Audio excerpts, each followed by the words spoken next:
Thank you very much for joining me, Dr. Temitope. Thank you for having me. Can I be heard? Always a pleasure. Thank you.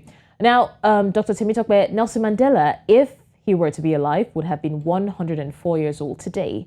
Do you think all that he fought to achieve for South Africa has been appreciated? Well, I think firstly, it is important to judge the man, within the context of the fact that, he was able to speak confidently, publicly, about what several Black South Africans could have said against the apartheid regime, but they did not appropriately find their voice. Nelson Mandela, spoke, particularly to these issues, had that confidence, had that ability, had that capacity, to articulate, the problems of the Black masses in South Africa, during the late 20th century.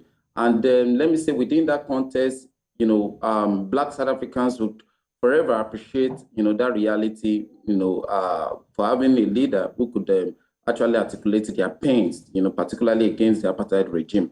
But it is also important to state that, unfortunately, because of the nature and character of how the ANC leadership, led by Nelson Mandela, fought the apartheid regime, there are still some questions that are yet to be answered. And these questions has made it possible for some Black South African masses to doubt, the genuinity behind the legacies of Nelson Mandela. Because one of the core demands of the Black masses in South Africa, during the apartheid days, was that the Freedom Charter should be implemented. The Freedom Charter is an article, it's a charter that articulates clearly the need for the redistribution of wealth in South Africa. And the ANC was mandated, to take up that struggle against the apartheid regime. But at a point in time, Nelson Mandela and also the ANC leadership became indifferent towards the implementation of the Freedom Charter. And that is why to date in South Africa, there's a huge disparity between the Black masses and the white minority. To the ordinary Black South Africans, they aren't really convinced that indeed, freedom has been won, because the economy of South Africa to date, till this material point in time, is still under the wings and crasses of the white minority, unfortunately. And some are saying that the refusal of Nelson Mandela to take the struggle to the next level is responsible for this unfortunate reality. So does it mean that, Dr. Temitope, that what Nelson Mandela fought for, the freedom and everything, does it mean that some South Africans feel like he didn't fight enough? Oh yes. And I think it's not just about Nelson Mandela. It's about the entirety of the leadership of ANC as at that material point in time. Because, you see, this is it. If I come straight into your home, storm your door, come into your home, take a very great chunk of space in your home, decided to control your kitchen, decided to control everything that has to do with your home, your room, took control of your wives and every other thing that has to do with your immediate property in your home. And months later or years later, I then call you to a sitting, negotiation room. And in that negotiation room, I'm telling you that, well, I've taken over your room, I've taken over your properties and what have you, but I want you to have access to this little part. I want you to have access to this, little space. This is nothing but injustice, because I am the criminal. I am the one who came into your home unannounced, to take over some properties, to take over some space, in your room. So ordinarily, if I'm to leave, if I'm to do justice to that reality, I'm supposed to leave your room. I'm supposed to vacate your room for you, because I'm an illegal person, in your room at that material point in time.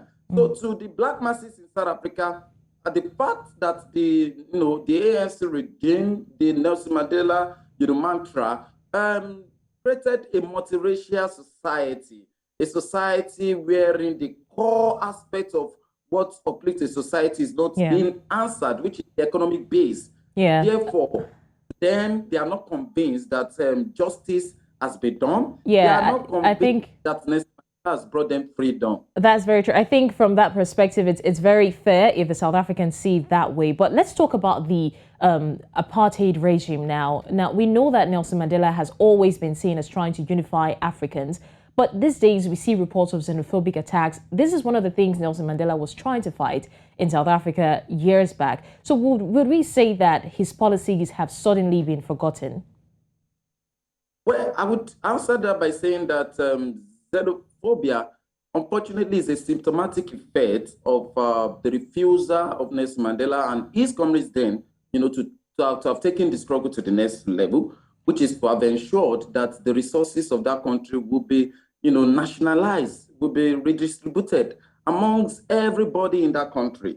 You see, behind the scene, the entirety of these xenophobic attacks that we've had, that we've recorded, are all products of the fact that resources, the existing resources in that country are not evenly, shared, are not evenly distributed and evenly consumed. It will surprise you to know that De Beers is an apartheid orchestrated economic firm that controlled the entirety of the economies of South Africa during the early days of the apartheid regime. It will amaze you to know that De Beers is still in control of a greater chunk of the economy of post-apartheid South Africa. Unfortunately, the diamonds, the gold, the important mines in South Africa are still under the control of economic firms that made their wealth during the apartheid regime. I understand that.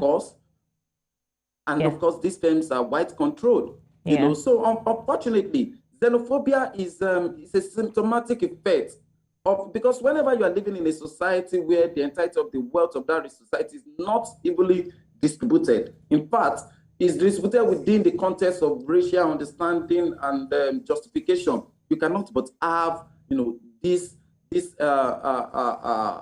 violent experience. Well, unfortunately, yes, xenophobia has become a recurring issue in South Africa, but we must address it by addressing the economic realities that has propelled it. Dr. Temitope, that's well understood. But when it comes to Nelson Mandela, there's only so much one man can do, and that's why we still see him as a legend till date. And talking about him being legendary, Dr. Temitope, let me ask you this personal question. When you think of Nelson Mandela, what comes to mind?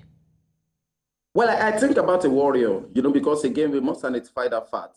Nelson Mandela, more than any other member of his generation, was able to articulate the pains, the sufferings of the Black masses, and we must give him that credit, because today we are living in a society where it is almost impossible for you to have mass of people to come up publicly to demand for their rights, So Nelson Mandela was able to, step into that troubled waters when it was not fashionable to do so, was able to articulate, these challenges. And beyond that, this man, also believed in armed struggle at a point in time in his revolutionary days. Nelson Mandela trained in Egypt, as a proponent of armed struggle. I mean, this is to tell you the kind of person he was. That is a man that was willing to give his life if necessary. All right. Dr. Temitope, thank you so much. Thank you so much.